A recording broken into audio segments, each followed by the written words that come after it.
Welcome to the Field Famous podcast, brought to you by Field Routes, a show that shines a light on the field service industry and the dedicated professionals that grind every day on their journey to success. I am your host, Dr. Christopher Fasano. Before we begin, I just want to remind you the best way to receive new episodes of this podcast is by subscribing to your favorite, to the show on your favorite pod player, whether that's Apple Podcasts, Spotify, wherever you find your podcast, you can find the Field Famous podcast. Be sure to give us a follow and subscribe. The show is also available on video format. If you prefer to watch the videos, you can do so on YouTube, on our YouTube channel. All of that can be found at befieldfamous.com. And if you're really enjoying the show and the content that we're putting out, let us know by leaving us a review and telling us how we're doing. On today's episode, we have Jonathan Kidwell, Senior Officer for Partnerships and Development at United to Beat Malaria. Jonathan, welcome to the show. Thanks so much for having me, Chris. Appreciate the opportunity. No problem. So I always ask everybody before they begin, and this is the question that I will ask you, are you ready to be field famous? I think so. Ready as I'm going to be. All right, let's go. For everybody listening, Field Routes, the organization that puts on the Field Famous podcast, got involved with Jonathan's organization. He's going to tell us a little bit about. We think it's a really fantastic organization and what they're doing, and they're very much involved in the industry, in particular pest control, which is a big industry at Field Routes of focus. And a lot of our guests, if you've been listening to the show, are in that space. So we thought it would be good, given especially in this month, and Jonathan will tell us about that. To bring him on and just tell us a little bit about the organization, what he does there, what its impact is, what they're trying to do. So why don't we start there? Why don't you introduce yourself and then tell us a little bit about, give us a little brief intro into the organization, and then we can go from there. Sure. So Chris, as you mentioned, I'm Jonathan Kidwell, Senior Officer for Partnerships and Development at United to Beat Malaria. And in that role, I work with about 15 to 18 corporate partners across a number of industries, but again, many of them in the pest control space. And United to Beat Malaria itself is the world's largest grassroots organization dedicated to ending malaria, a preventable, treatable, mosquito-borne disease that unfortunately claims the life of a child roughly every minute. Some of you might have been familiar with our former name, Nothing But Nets, and that was a organization started by Rick Riley, who was a Sports Illustrated author, in 2006, and he wrote an article in his Life of Riley column talking about how he had been writing about the wrong kinds of nets. He had been writing about basketball nets and soccer nets and tennis nets, et cetera. And at that time in 2006, he had learned that a child was dying every 30 seconds from malaria, and that all it took to maybe prevent that was an insecticide-treated bed net that they could sleep under. So he had coordinated with the UN Foundation to start Nothing But Nets as a fundraising, awareness-raising entity. And since then, we've really grown and expanded. And the name change happened last year and was a recognition that while bed nets are still a cornerstone, bed nets are still important in the fight against malaria, there's so many other interventions that are now on the market and that are now available to help protect the most vulnerable and to help reach people so that we can one day end this disease. So many things you said there, just incredible. So just with malaria, malaria's been around it's been around forever. Like if you go back and back in the histories, you're reading about, malaria, but these sort of vector-borne diseases, vector meaning like a mosquito, things that will carry. So tell us a little bit just about the scope and the breadth of the problem, and what's going on out there. Just give people the perspective of how big of a scary thing this is. Sure. So globally in 2021, there were about 240 million cases that led to about 620,000 deaths. There are roughly 90 countries globally that have malaria. A vast majority of them are in sub-Saharan Africa. If you look at Nigeria and the Democratic Republic of Congo, those two countries alone account for about 40% of the world's global malaria burden. But you also have endemic malaria in Latin America and the Caribbean, as well as Southeast Asia. And Chris, when you're talking about kind of the scale of the problem, roughly half the world's population, so close to 4 billion people, live at risk of malaria. And some of those, unfortunately, don't have access that you and I might have to treatment. So it is a real problem, and it's something that is holding back not just individuals, but entire countries and entire economies from being healthy and being prosperous. And so that's where we come in, is to try to end this disease. It is preventable, it is treatable, and that is something that we constantly are messaging with our partners in our community, that this is possible, we can end this, but it does take partners and it does take supporters to make that possible.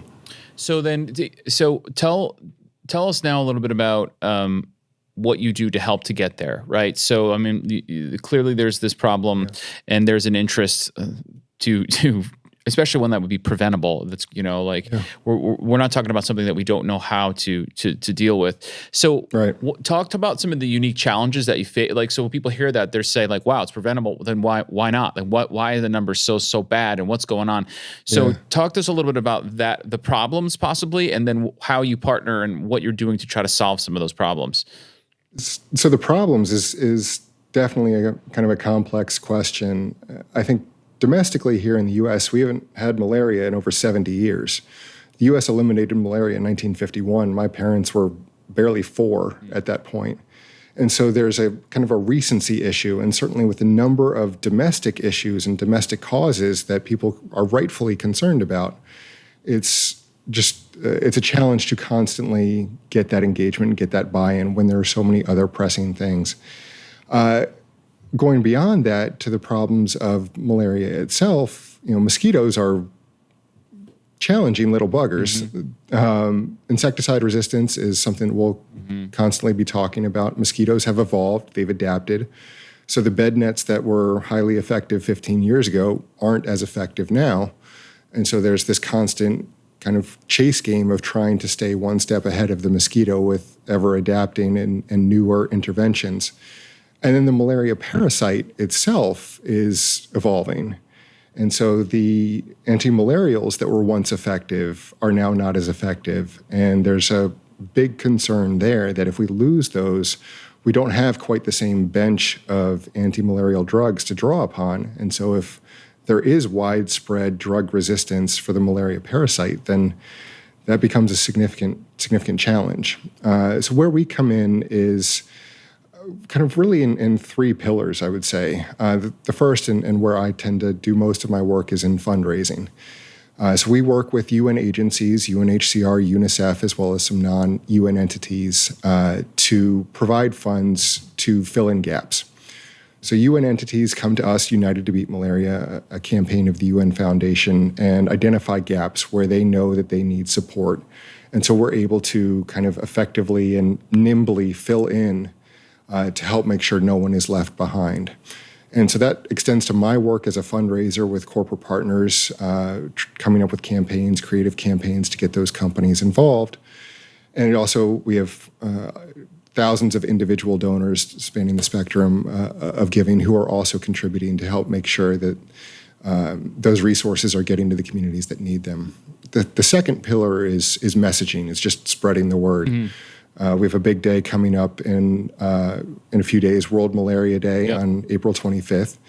And that's a big messaging moment for the whole global malaria community. We have messaging toolkits and other resources so that if giving isn't an option, at least spreading the word and letting others know that you care about this and this is a cause that is personal to you. And then the third pillar is our advocacy work. And that is something that I've really leaned into more in my work. The U.S. provides over $1 billion in funding for global malaria programs, primarily through the Global Fund to fight AIDS, tuberculosis, and malaria, and the President's Malaria Initiative started by George W. Bush.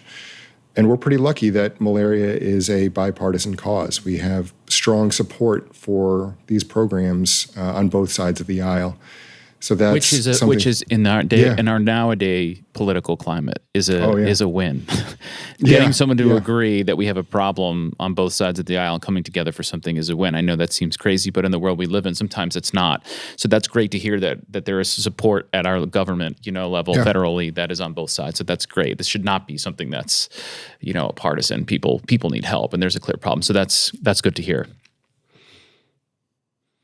So, and that's, again, something where I've been working with my corporate partners to engage them in our advocacy. And like this is a cause that has bipartisan support and will allow you to kind of open some doors for your own relationships, for your business, whether that's pest control or otherwise. Allow us to not only kind of give you the tools and resources you need to understand advocacy, but do so in a way that is often well received by offices, and then gives you kind of a foot in the door to have your own conversations outside of your work with us. So one question I have more on the organization side, and then maybe you can tell us a little bit more about how you're working with your involvement in the pest control industry and why that's important and what that looks like with different companies, or how you do that. Is so with the money, so advocacy, and then for obviously the actual fight against malaria, not just awareness.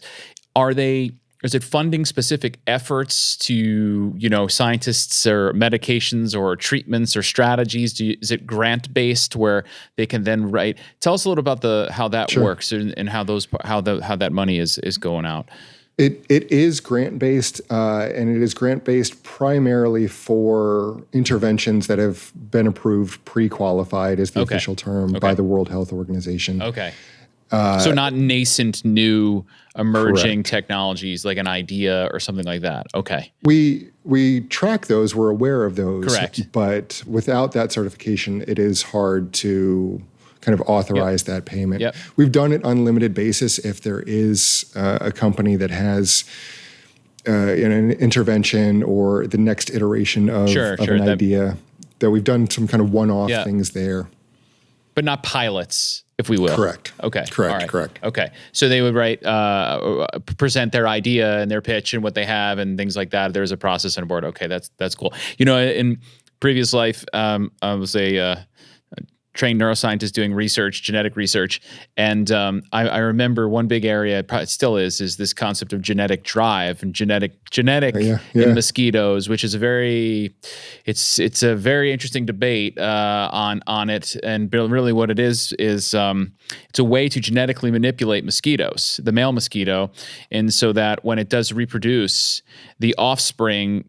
I'm trying to think of the best way to explain it. The offspring no longer have a gene. The female offspring no longer have a gene that basically makes the female mosquito function like a mosquito. And if that can't happen, they can't propagate. If they can't propagate, you lose the population. If there's no population, you lose the disease.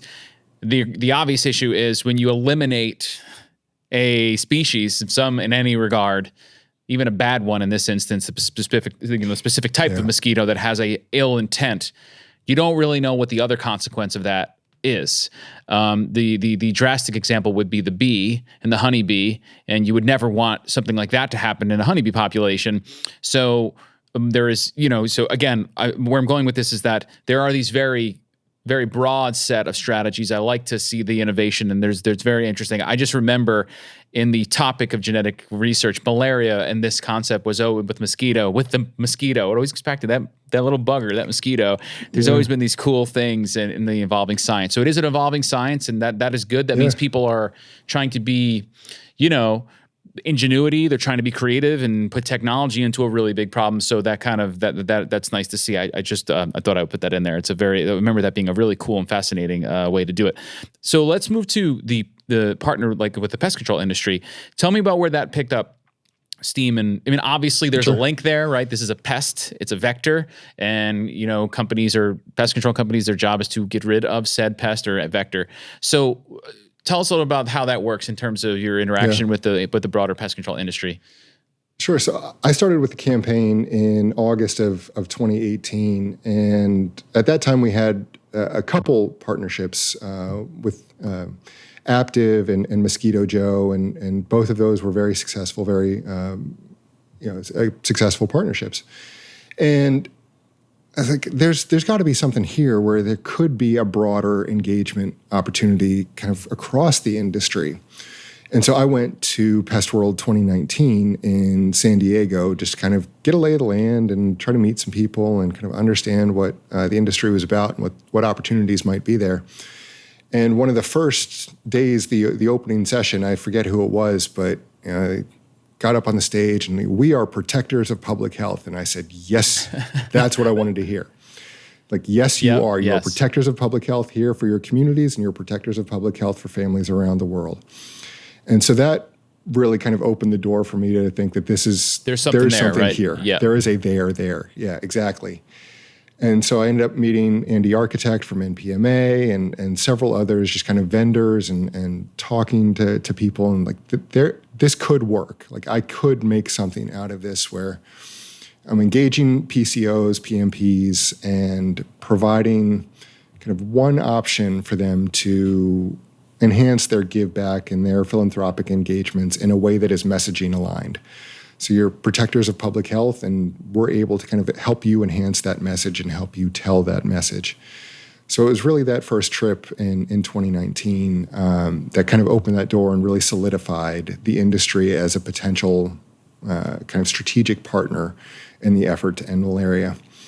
And since then, I've been fortunate enough to be invited back. I did a virtual talk at the 2020 PestWorld in Nashville, and then I was at Vegas in 2021 and Boston last year doing the Baskets to Beat Malaria event, and had a lot of fun with that, and have had some really good conversations, and those have been fruitful conversations.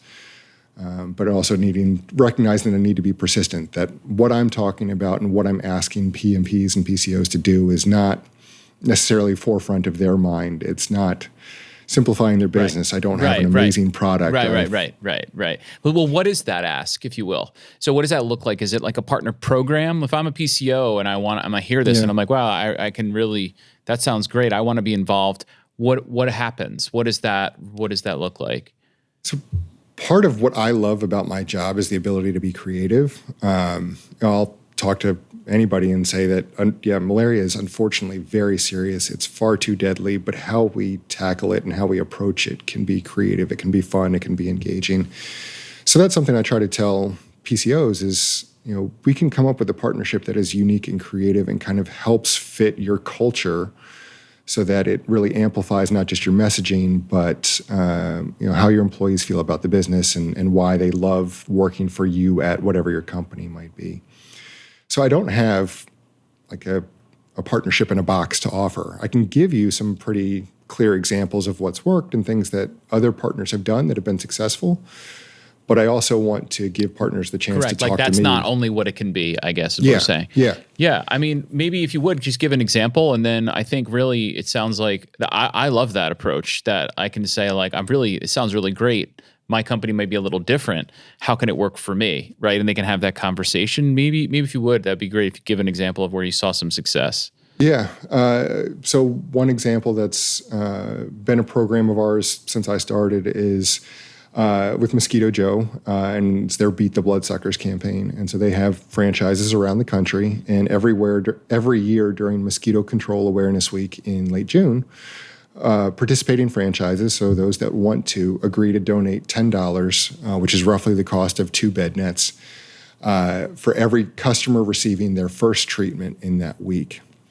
And there's one franchise in particular that has really leaned into and really engaged with this campaign. And I spoke to him a couple years ago after they had a tremendously successful Beat the Bloodsuckers campaign. He said, Jonathan, we saw a 20% bump in our sales compared to any other week for that year because of this campaign. And granted, they put a lot into the campaign. They talked to their office workers, they talked to their technicians, and so there was an investment on their part, but it resulted in sales.